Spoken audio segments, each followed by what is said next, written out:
This is unicastnews.com, live and direct from the United Nations in New York. And this is World Opinion Cafe Forum. Joining me, as he often does, is my friend and colleague, the Bureau Chief for Intertas in New York, Vladimir Kikilo. Vladimir is... Nice to meet you, Jonathan. Glad to be back with you. And our friend Tom Graham from Kissinger Associates, with a long halo like Halley's Comet of accomplishments and other things at NGOs and at the U.S. Embassy in Moscow and a bunch of other good stuff with letters after them. Tom, we're a week after the president visited Europe, and we're beginning to get some rethinking. Mr. Medvedev has put up a little asterisk saying, oh, arms control, but please take your missiles out of Poland. You're getting other places like the Wall Street Journal getting the aha moment. The light bulb goes on. Aha! All of Obama's foreign policy is going to revolve around one important thing, arms control, just like Ronald Reagan. Where do you see us a week after this foreign trip by the President of the United States? About where we expected to be. Going into the summit, no one rightfully could have expected a major breakthrough in U.S.-Russian relations, given the troubles in the relationship over the past several years. It's going to take a long time, step by step, to begin to rebuild the trust and to find ways where we can cooperate going forward. And that indeed is what happens over the next several months. President Obama had, I think, a very difficult challenge when he went to Moscow. He needed to demonstrate that there was enough in this relationship so that we should continue to try to put some real flesh on the relationship, and yet he couldn't have so much success that people would say, you're doing the same thing that Presidents Clinton and Bush did before. You're going there, breakthrough, everything's fine and dandy. We know that's not true. So he had to cut a middle way, and I think that's basically what he did. What you're seeing now, in retrospect, is people, for various reasons, both domestic, political, international, taking shots at the president. Didn't accomplish enough. There's not enough to this relationship. It's normal politics in the United States. And we also have a professional core of Russia haters, or at least Russia beaters, all across the United States. No, that's absolutely true. There are a number of people for which this relationship can never be right, unless Russia surrenders to whatever the United States wants to do, or more importantly, what the Wall Street Journal or other people would want Russia to do. That simply isn't going to happen. So, as I said, I think this is normal to be expected. On the other hand, Obama did do some important things in Moscow. The relationship is in a different place from where it was just 6 months ago, a month ago. We'll see where it goes over the next several months. Vladimir, what do you hear in responses from your editors asking for articles? Is there something new? Is there something changed? Is their mood changed after the summit? Are they demanding that you write about something you don't usually write about? You know, interesting thing is that our Moscow editors asked us for a story summarizing Obama's major speeches he made while being abroad, especially 4, in Prague, in Cairo, in Moscow, and the 4th one was Accra. Accra, yeah. Yes, in Africa. Because they decided that in these speeches, Obama laid down the foundations for his foreign policy, at least for the next 4 years.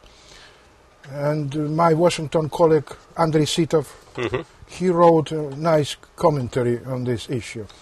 But what I wanted to ask Tom is to go a little bit back to the beginning of this week, when there was a meeting at the UN on the anniversary of Andrei Gromyko. And Henry Kissinger, the son of Gromyko Anatoly, they discussed the 70s, when Kissinger went to Moscow and then Nixon went to Moscow.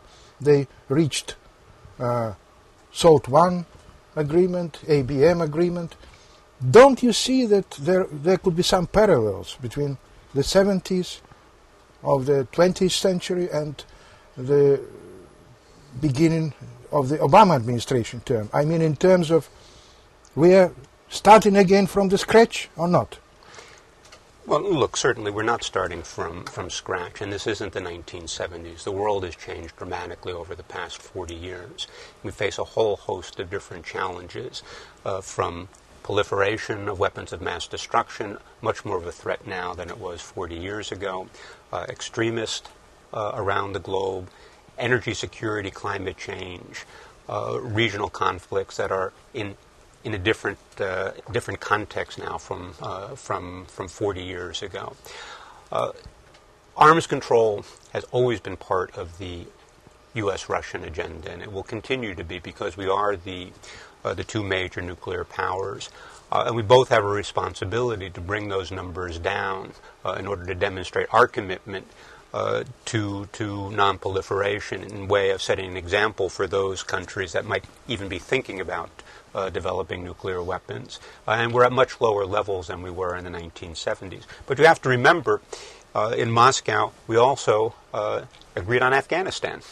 And it goes beyond simply Russia allowing the United States to transit cargo through Russia into Afghanistan. Read the joint statement on Afghanistan. It's a common understanding of the nature of the problem, from extremism to narcotics, and a commitment to work together to develop ways in which we can deal with those two threats. Certainly that's not something we were doing in the 1970s.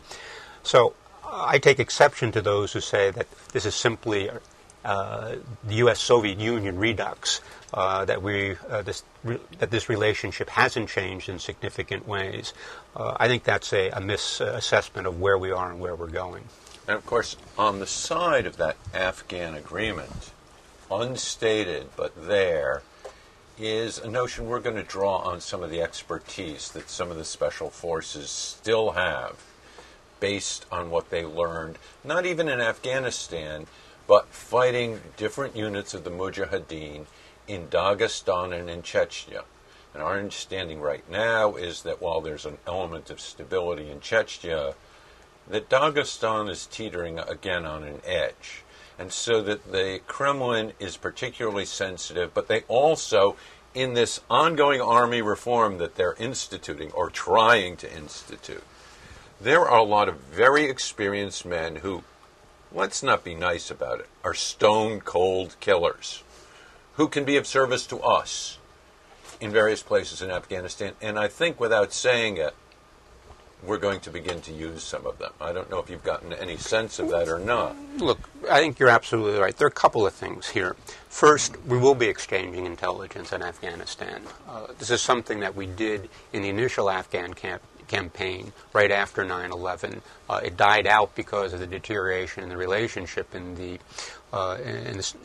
President Bush's second term. My sense is that we're going to renew that because we both understand that there's a growing threat there. Second, remember that there was also an agreement between our two militaries to step up a contact program. And certainly one of the things that our militaries are going to be talking about is how you deal with this extremist threat. What are the appropriate tactics?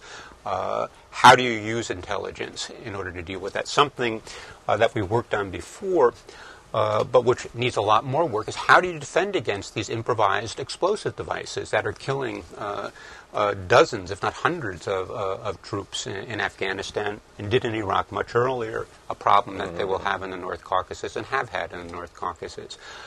So you will see, at least in the next several months, I think, an effort to draw on the experience, the talents of both the military and the intelligence services to come to a better understanding of how you deal with these very complex struggles against extremist forces in Afghanistan and elsewhere along that southern arc beneath Russia's border.